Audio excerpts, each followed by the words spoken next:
Hi everyone, I'm Chris Faulkes. I'm speaking to you from my home in North London on the 7th of September, so about a week ahead of your arrival at Queen Mary, in these rather unusual circumstances that we are finding ourselves in at the moment.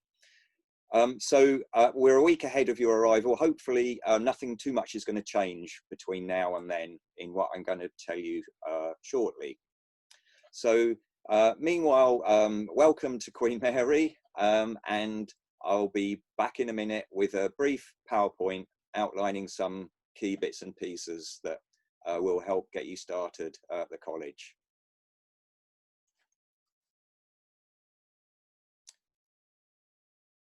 Okay, hello, I'm back again, and welcome again to SBCS, School of Biological and Chemical Sciences at the Queen Mary University of London.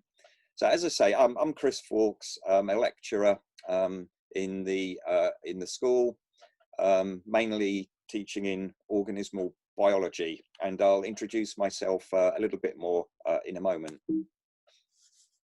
Okay, so I'm sure you're all familiar with some of the background to Queen Mary. We're part of the Russell Group of internationally excellent universities, ranked 5th in the UK for our research, parts of our research in the last assessment of research, the so-called REF. The last one was in 2014, and we have another REF going on and in fact finishing this year. This is where external people come in and assess what we're doing in terms of research, because Queen Mary is a research-led university, and you'll be taught by people that are active researchers in their field. So we've actually got 9 Nobel Prize winning staff and alumni. 92% of our graduates, from our most recent figures, are in employment 6 months after graduation, and we're in the top 10 of graduate starting salaries in the UK, according to the Times and Sunday Times Good University Guide in 2016. And our average starting salary of our undergraduates is pretty good, at £25,000 per annum. So hopefully you all really benefit from coming to Queen Mary and studying here. Not least making lots of friends and connections and networks that, you know, the staff will enable you to make as you go on through, hopefully through the years here. So back to me. So my research, teaching and admin roles are fairly broad. So in terms of teaching, I have taught on the SEFP, on the foundation program, for a number of years in the past, on especially form and function in biology, for example. I'm not actually teaching on the program this year though. I also teach in the first year ecology, tutorial led courses like essential skills for biologists, for which I'm the module organizer this year. And that includes some lectures as well.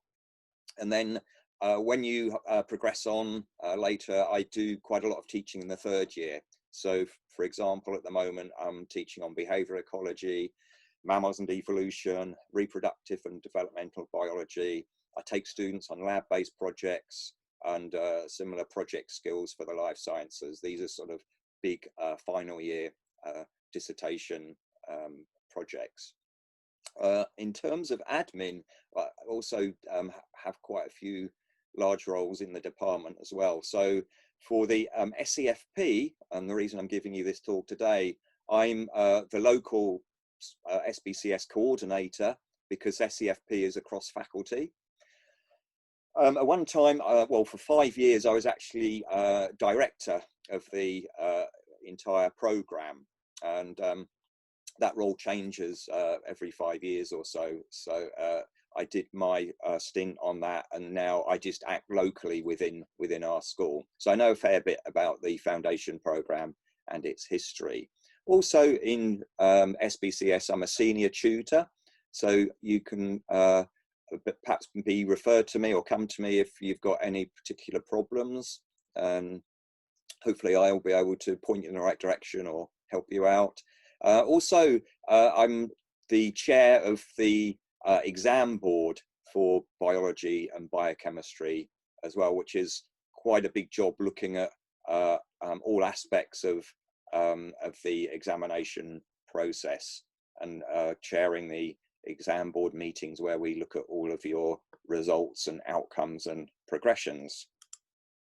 So in terms of my research, I have for many years been researching in the evolution of social behavior, all aspects of that, from ecology to behavior, genomics, physiology, biochemistry, and in particular in African mole rats. So these are subterranean African animals.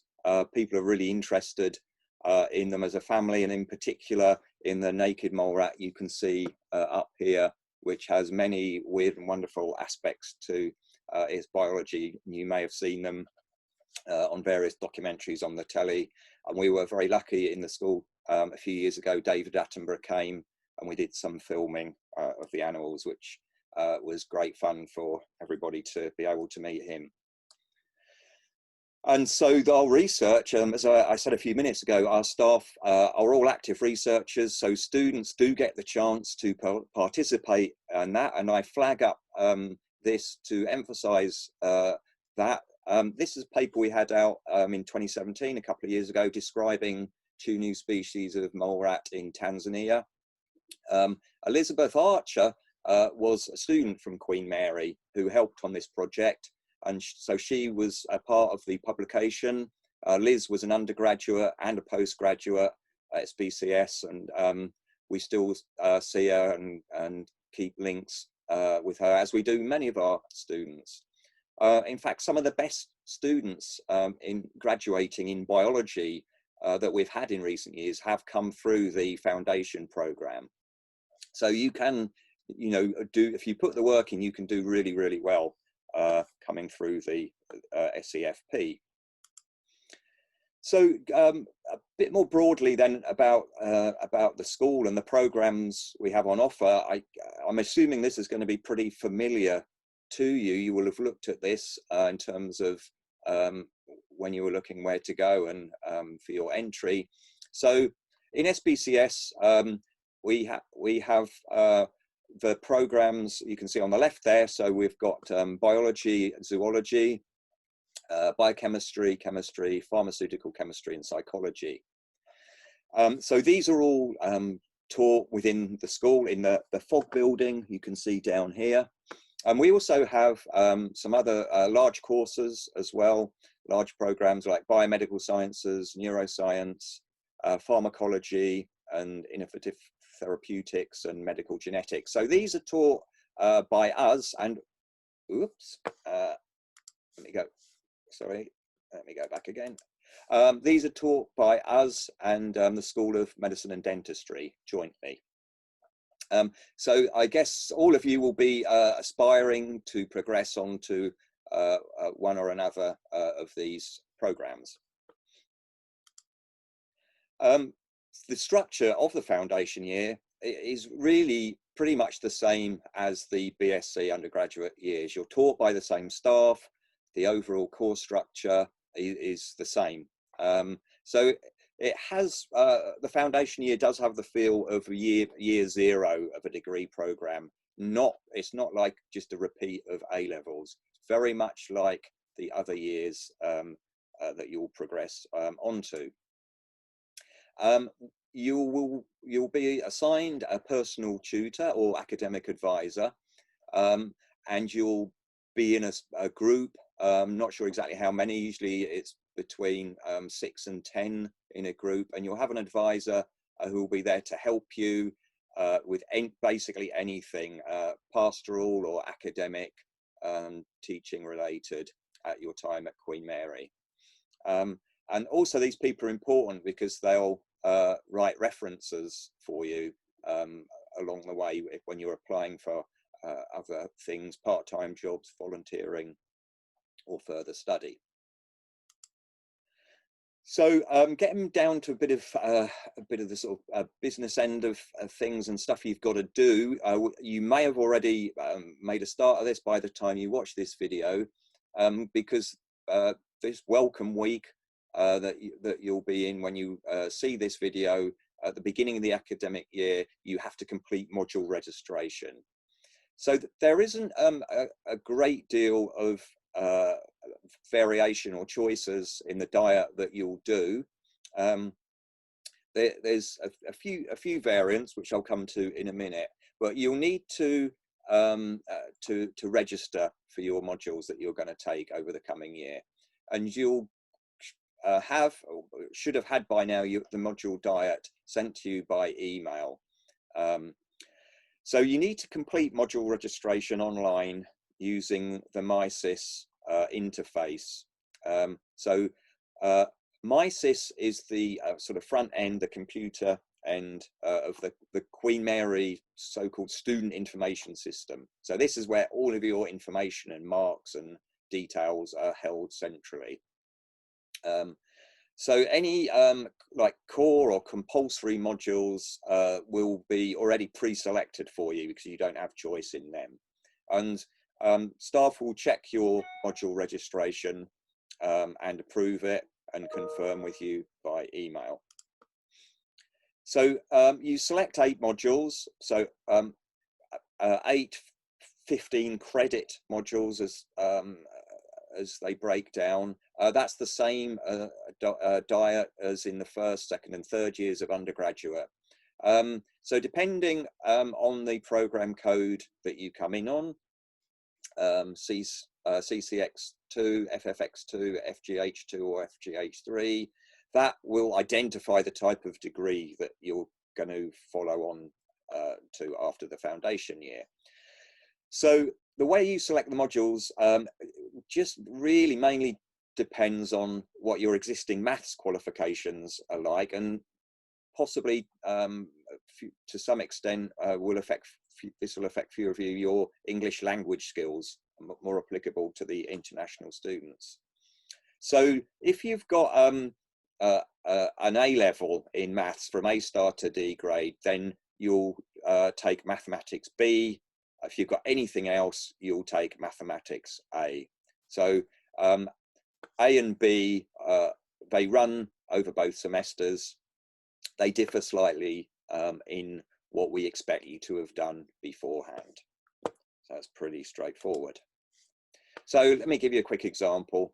So UK student, if you're hoping to progress to BSc Biochemistry, for example, if you haven't got A-level A2 maths, in semester 1, you would take so-called CST, Communication in Science and Technology. So this is a module that you have to pass in order to progress.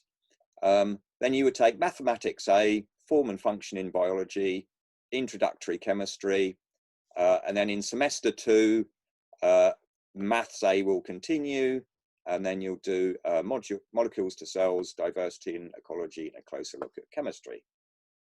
So pretty much everyone will be on a similar diet of modules there. So SEFP is an extended degree program. You've been admitted via UCAS.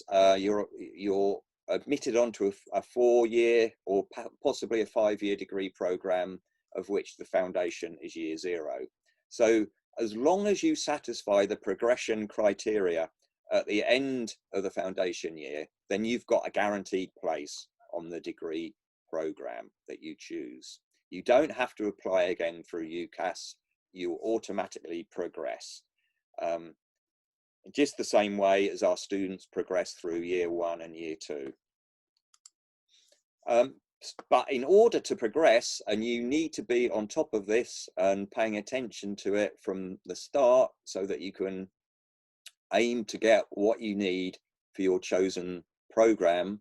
So you need to pass at least 7 15 credit modules. So that adds up to 105 credits. So these are standard college regulations that apply to other years as well. You need to pass all core modules for your program. So this for biologists is really just the CST module, Communication in Science and Technology. And you will need to meet the additional progression requirements set by the department responsible for the degree program, so set by SBCS. These are all detailed in the handbook, which you should look at very carefully. So here's an example from the handbook. So these are the progression requirements for BSc in chemistry. You need, as I say, at least 7 modules, 105 credits. So the overall mean for the year for all of the modules you take must be greater than 60%. So that's the first hurdle. Then you also need passes in the following core modules. So CST, then introductory chemistry, you need to pass better than 50%. And a closer look at chemistry, you need to also pass 50% or higher. Not surprisingly, if you're hoping to do a BSc in chemistry, you need to be doing pretty well at it on the foundation program. There's an extra requirement for chemistry, BSc chemistry F100. You also need a pass in the maths module. So these requirements differ according to the degree program. As I say, look in the handbook at what you're hoping to progress onto and what you need to get. Now then, obviously, everything has changed from normal this year due to the pandemic. Sorry about that. The pandemic crisis that we're in. And so everyone's been working really hard all year and over the summer to do the best we can, and teaching will be a so-called blended approach. So it will be online, synchronous and in asynchronous content. So what this means is synchronous is where we'll be doing live webinars that everyone will be there and attend at the same time. Asynchronous content are online things that we will set for you to go off and do in your own time. There may or may not be some face-to-face contact. At the moment, labs aren't scheduled. Things could change, I don't know at the moment. The most likely thing is there won't be any labs this coming year for foundation. But there will be drop-in support classes for the maths modules where you can meet in a safe way with social distancing and so on. They're for the maths modules SEF 040 and 041. There's also optional support classes every 2 weeks for chemistry modules. We also hope to have some face-to-face meetings with advisors in your advisorial group, or maybe just one-to-ones. As soon as it's safe to do so, and we can timetable these things. In terms of the admin team, the sort of day-to-day people that are administering, working in the office, in the FOG building, in the biology building, that's from Monday to Thursday. There will be someone in the office who you can go and talk to. And that's going to be Sarah Louise, you can see here, or Rosie. So Sarah and Rosie have been running the admin on the SEFP for some years now. And they can help you out with any queries you might have. Currently, the director of the foundation program across the faculty, so across the different schools in science and engineering, is Dr Hisham Ajali. You can see a picture of him there.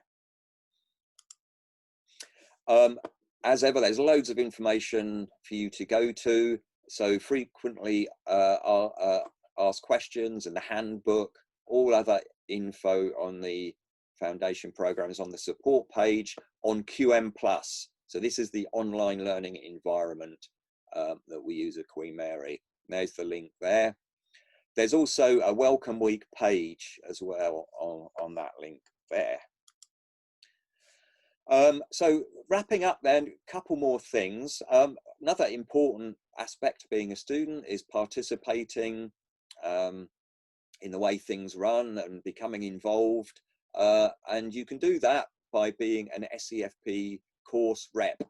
So course reps report to the school in various regular meetings, and you can feed back any issues or problems and queries from the student body to the staff in the student staff liaison committee meetings. So this is really good for building networks. You get a certificate and you get to have your voice heard. There's much more information about it on that link here. So these course reps are present in all of our undergraduate, postgraduate programs and so on. It's a really important role. It's really good to have on your CV. So for SBCS, there's 4 positions. For international SEFP, 1 for biology, 1 for chemistry, and then for BSc biological sciences and chemical sciences with foundation. So there's 4 possible rep positions. These are elected by through the student union in a democratic democratic way. So the nominations open on the 14th of September, and then you've got till the 30th to register your interest, and then you need a statement and photo online by the 30th as well when nominations close, and then people will vote, and voting closes well, opens on the 6th of October, closes on the 8th, and then the results are announced the next day. So it's like a democratic process of election, as are, you know, other student union related sort of positions. So please have a look at that. It's really good to get enthusiastic people on board with this. And yeah, okay, well, that's it. Thanks a lot for listening. And I'll be seeing you around, I hope.